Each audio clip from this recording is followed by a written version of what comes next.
বেঁচে যাওয়া রাতের মুরগির তরকারি দিয়ে যে এত মজার একটা নাস্তার রেসিপি তৈরি করা যায়, না তৈরি করলে কিন্তু বুঝতেই পারবেন না। হ্যালো এভরিওয়ান, আসসালামু আলাইকুম।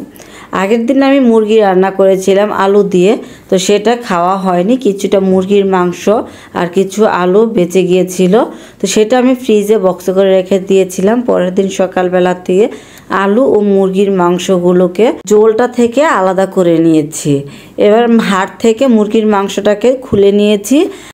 এবার আলু ও মুরগির মাংসটাকে হাত দিয়ে খুব ভালোভাবে মিশিয়ে নিব, যাতে করে মুরগির মাংসগুলো ছোট ছোট টুকরো হয়ে যায়। আলুর সাথে খুব সুন্দরভাবে মুরগির মাংসগুলোও মিশে যাবে। কিছুক্ষণ সময় নিয়ে কাজটা করলে কিন্তু দেখবেন আলু ও মুরগির মাংসটা খুব সুন্দরভাবে এরকম মেশ হয়ে যাবে। এবার এর মধ্যে দিয়ে দিচ্ছি হাফ কাপ পরিমাণে পেঁয়াজ কুচি। পেঁয়াজটাকে একটু মিহি করে কুচি করে নিতে হবে। আর দিয়ে দিচ্ছি 1 চা চামচ পরিমাণে আদা রসুন বাটা। যেহেতু মুরগির মাংসটা রান্না করাই ছিল, স্বাদ মতো দিয়ে দিচ্ছি কাঁচামরিচ কুচি।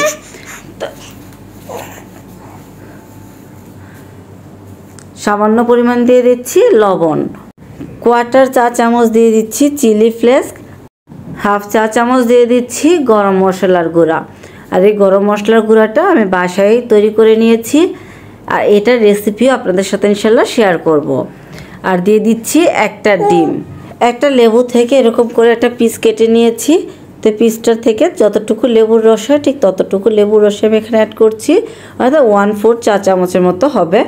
আর দিয়ে দিচ্ছি পরিমাণ মতো কিছুটা ধনেপাতা কুচি। এবার সব কিছু খুব ভালোভাবে একসাথে মেখে মিশিয়ে নিব। উল্টে পাল্টে খুব ভালোভাবে মিশিয়ে নিতে হবে। সব কিছু ভালোভাবে মেখে নেওয়া হয়ে গেলে দেখবেন এই পর্যায়ে মিশ্রণটা অনেকটা পাতলা আছে। তবে ভয় পাবার কিছু নেই। মিশ্রণটা যদি ঘন হয় তাহলে এটার মধ্যে আর কোনো কিছু অ্যাড করতে হবে না। আর যদি মিশ্রণটা পাতলা হয় সেক্ষেত্রে কিছুটা পরিমাণে ব্রেড ক্রাম্ব অ্যাড করে দিতে হবে।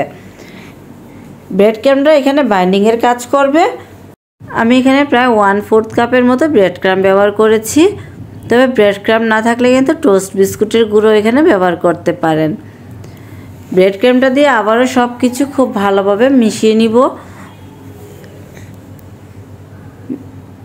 আর এই পর্যায়ে কিন্তু বাইন্ডিংটা একদম পারফেক্ট আছে। তো হাতটা পরিষ্কার করে হাতের মধ্যে সামান্য পরিমাণে একটু তেল ব্রাশ করে নিয়েছি, যাতে করে টিকিয়াগুলো তৈরি করতে অনেক বেশি সহজ হয়, হাতের মধ্যে লেগে না যায়।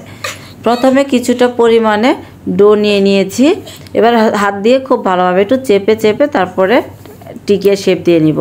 আপনারা যে কোনো শেপে কিন্তু এই নাস্তাটা তৈরি করতে পারেন। একইভাবে আমি আরও একটি টিকিয়া তৈরি করে দেখিয়ে দিচ্ছি। একইভাবে সবগুলো টিকিয়া আমি এখানে তৈরি করে নিব। সবগুলো টিকিয়া আমার তৈরি করে নেওয়া হয়ে গিয়েছে। এবার এই পর্যায়ে চাইলে কিন্তু টিকিয়াগুলোকে আপনারা ফ্রোজেনও করে নিতে পারেন।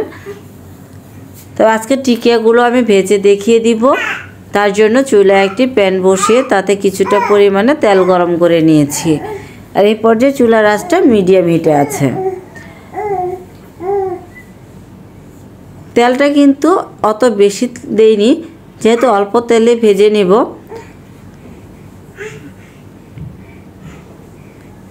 অপেক্ষা করব দুইটা সাইড গোল্ডেন ব্রাউন হওয়া পর্যন্ত। দুইটা সাইড যখন গোল্ডেন ব্রাউন হয়ে আসবে তখনই কিন্তু টিকিয়াগুলোকে তুলে নিতে হবে। একটা সাইড ভাজা হয়ে গেলে উল্টে দুইটা সাইডই ভেজে নিতে হবে। আমার আজকের এই রেসিপিটি যদি আপনাদের কাছে ভালো লাগে প্লিজ আমার চ্যানেলটাকে সাবস্ক্রাইব করে দিবেন। ফ্রেন্ডস এবং ফ্যামিলির সাথে শেয়ার করতে ভুলবেন না। তো দুইটা সাইড যখন এরকম গোল্ডেন কালার ভাজা হয়ে যাবে এ পর্যায়ে অতিরিক্ত তেলটাকে ঝরিয়ে চুলা থেকে তুলে নিচ্ছি। রেসিপি ভালো লাগলে প্লিজ চ্যানেলটাকে শেয়ার করে দিবেন।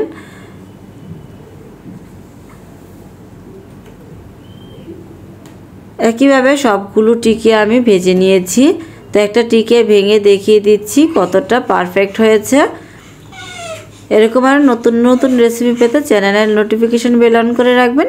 আসসালামু আলাইকুম।